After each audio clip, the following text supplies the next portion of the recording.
Hello, socially distant friends. I've been making amiibos and or clay figures that resemble amiibos strongly. Today I decided to make a Dixie Kong, which is going to be similar to this Diddy Kong. And lately I've been experimenting with wire frames, especially for the more thin figures that are up in the air and are easily broken. So I've made a wire frame for Dixie right here, and we will see how this goes. Okay, can you stop it now? Okay, so I think we have step one here, which was to put clay over the wires, and I think it turned out pretty good with the proportions.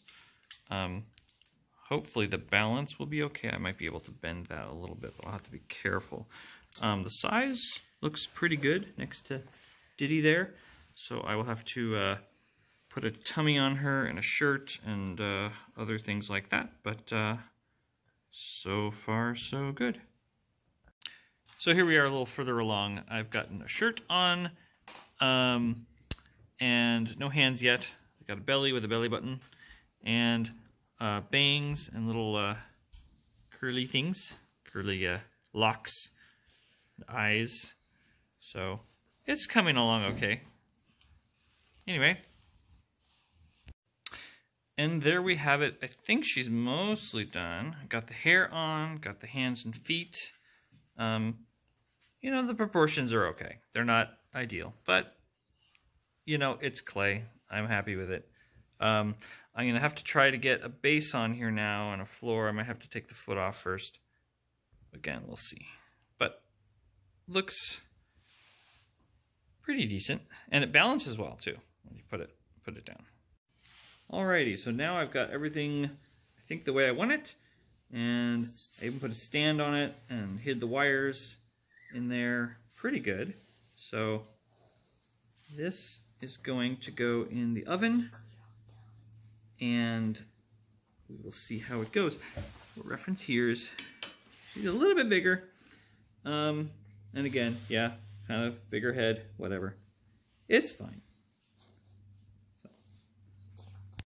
Okay, here she is right before going in the oven. I have added earrings that I missed earlier. And, yep. So let's see here. Oh, let's put that down. There.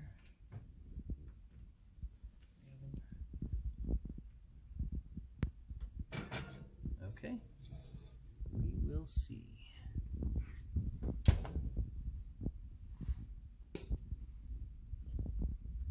Okay, here is Dixie Kong out of the oven. Mostly, she survived, which is awesome.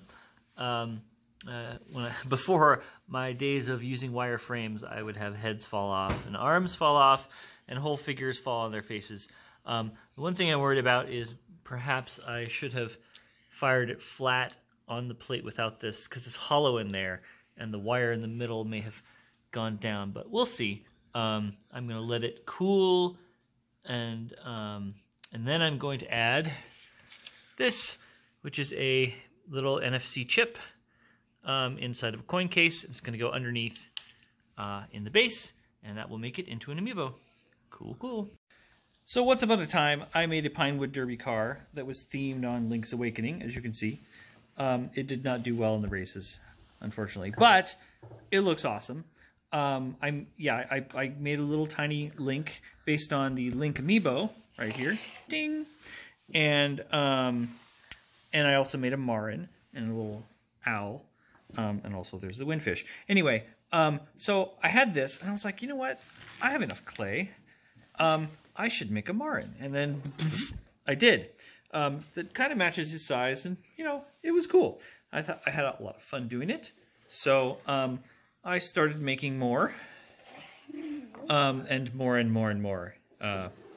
Yes. So here was my Luigi's Mansion. This is not, well, I mean, it is an amiibo because it has the NFC component, but this was based on a figure that they had, and I used glow clay for this. This is green glowing, and then Polterpup is actually green glowing. White. Oh, he glows green, but it's white. That's true. Okay. And yeah, so an issue I had with this one was the head kept falling off and the nose. And yeah, and you see how I had to glue the poltergust thing on there, and then I think at one point this got disconnected as well. So I've had to use hot glue on this a number of times, as well as his visor is currently very wiggly, so I might have to fix that later. Anyway, so yeah, I've had just learning experiences with some of these. My Pikachu, I rolled thin the glow clay for his Halloween costume, and in the back, if you can see, there's a crack right there. Anyway, so I guess that clay didn't expand at the same rate as the yellow clay I made him of, but I am really proud of that one. Anyway, this is the Arlo with Pikmin amiibo I made. And I might actually make another one of those to give to him or whatever. We'll see. Anyway, this one has fallen over a lot. When I put him in the oven, he actually fell on his face and his head fell off and it bent his arms and the Pikmin fell all over the place. So yeah, there have been issues with the making. This one actually, I got smart and I fired his body and his head and Laylee all separately, and then glued them together. So this one actually turned out pretty well and didn't have too many issues, even though it's thin and wiry, and he's standing on 3 points, so that makes it a little more stable. This one hasn't fallen apart too much, but it's it's very. Tail. His tail? You like the tail? Uh-huh. Yeah, I like that the duck, instead of you shooting it, it is pointing at you. That is right. In Soviet Russia, duck shoots you. Duck hunt you.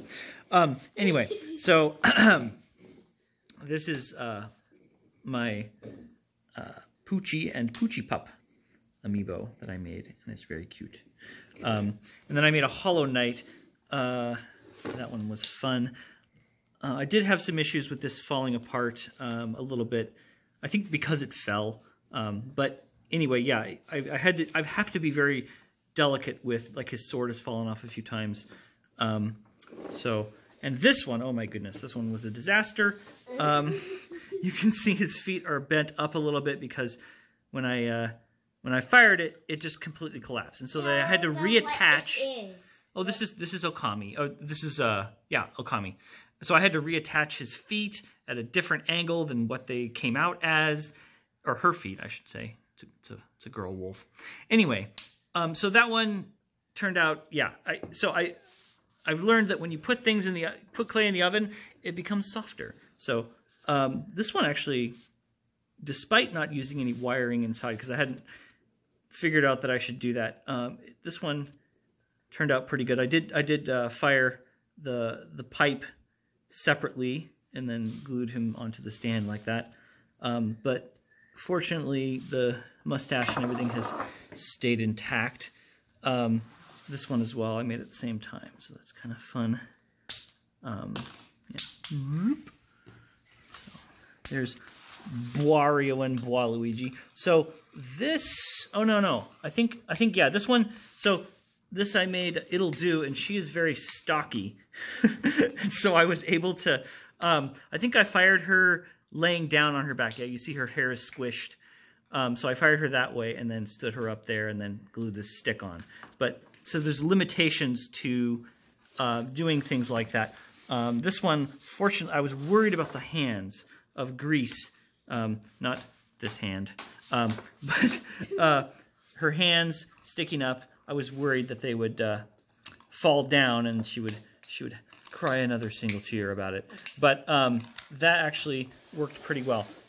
But with Aurora from Child of Light, I decided, well, shoot, there's no way I'm going to get this to work unless I put wires inside of it. And I'd seen that technique before, and so I did that. There's a wire that goes through her legs and up into her abdomen, and then it stops there in like 2 fork. And unfortunately, when I fired it, she kind of just slumped over. You can kind of see a little distortion there on the side of her dress. And yeah, so that didn't work too well. There is a wire that goes in her arm and up through the sword, and that turned out pretty well. And there's a wire that attaches, I think, her head to her body, and then the sprite thingy to her shoulder. That's wired in. So that's why this stays up and stays together. And the sprite thing glows. That is true. It's also a glow-in-the-dark one. So with Dixie, and here's Dixie and Diddy, the finished product, I decided to go all wireframe, and especially because she's standing on one leg and she's got hair that goes wild like that. There's no way to do that with just clay. So that's what I did. And yes, she is tickling her toes. Let me focus on. There we go. Yes, there she is. So anyway, here was one of my earlier drafts of the wireframe. Yeah, Abby is gonna make something with it. Anyway, so the one thing that I changed is I did a circle and then went to the middle and up, and then the limbs are done the same. And then with the hair, I actually had more wire, and I went up for the head and then back down, and then did this wavy thing right here. And then there's wire inside of all that. So that's very stable. And I was able to fire this just as it is, without gluing it back together later. I was a little bit worried as it was firing, because I put this round base. This is hollow. There's the amiibo part. I put that in and just fired it exactly like it is. And I thought maybe that the wire, because it was imbalanced, would push down on the softer clay while it was firing and push through the bottom. But it did not. So this turned out well. So I'm happy about that. And here is Dixie and Diddy. Let's see. There we go. Yep. Very cool. So here we have the amiibos in their native environment, along with my clay stuff and other things, various art projects. There's all the Zelda things. Oh, there's another Pinewood Derby cart over there from Breath of the Wild. Various amiibos here.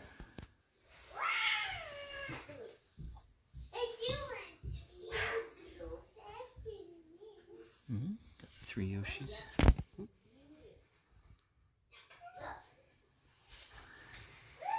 And various other projects down here. Figures. There's the Skylanders amiibo. And this one is one made by my daughter when I was making the other one. This one here.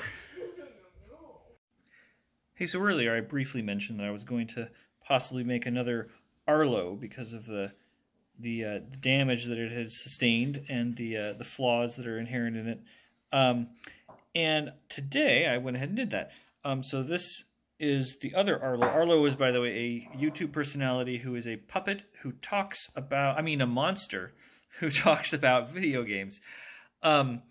Anyway, so it's mostly the same. I put the Pikmin in roughly the same positions. But there are structural differences. This one, I fired Arlo and then I glued them all together. This one, there is no hot glue, except I'm going to put some underneath here when I put an amiibo part in it. But so it basically, so he's got, I did the same thing with the circular thing, and then he's got 2 wires that go up inside of him, and then there are wires in each of the Pikmin, including in the leaves that go all the way up. Actually, the rock Pikmin doesn't have any wires. And then there's a wire also that attaches the pink Pikmin up there, the flying one, to his head. So it's really stable. I have not, tried to break it, but I think it will do a lot better than this one has. This one is shiny, and I love that. However, I'm not sure. So I got some clay polish that's made by Sculpey, and the same company that makes the clay. So it should work well with it. after a few figures, though, it started to have like a white residue on the figures, and so I wasn't sure if the polish was due to, or the fault in the polish was due to the polish going bad, or to the paintbrush maybe dissolving into the paint, or into the polish as I was putting it on. So I'm not sure what's wrong with that, and until I figured that I might not polish this one, make it shiny. It would be nice, but I also don't want to ruin it. So anyway, I'm very proud of that. They do look different because, hey, you can't mass produce these things, and I made a few different stylistic choices and structural choices, and they kind of dictated things. The size. I tried to get the proportions right again, and I think I'm pretty happy with this. So yeah, the question would be, if I gave one to Arlo, would it be this one or would it be that one? And I don't know. This one was the original one that I shared with him, so we will see. But this one again is nicer and would possibly survive shipping. I don't know. Maybe I'd have to go visit him at like Arlopalooza or some other thing, and that would be fun to do. So there you go. Arlo with Pikmin Amiibo. Version 2 and 1.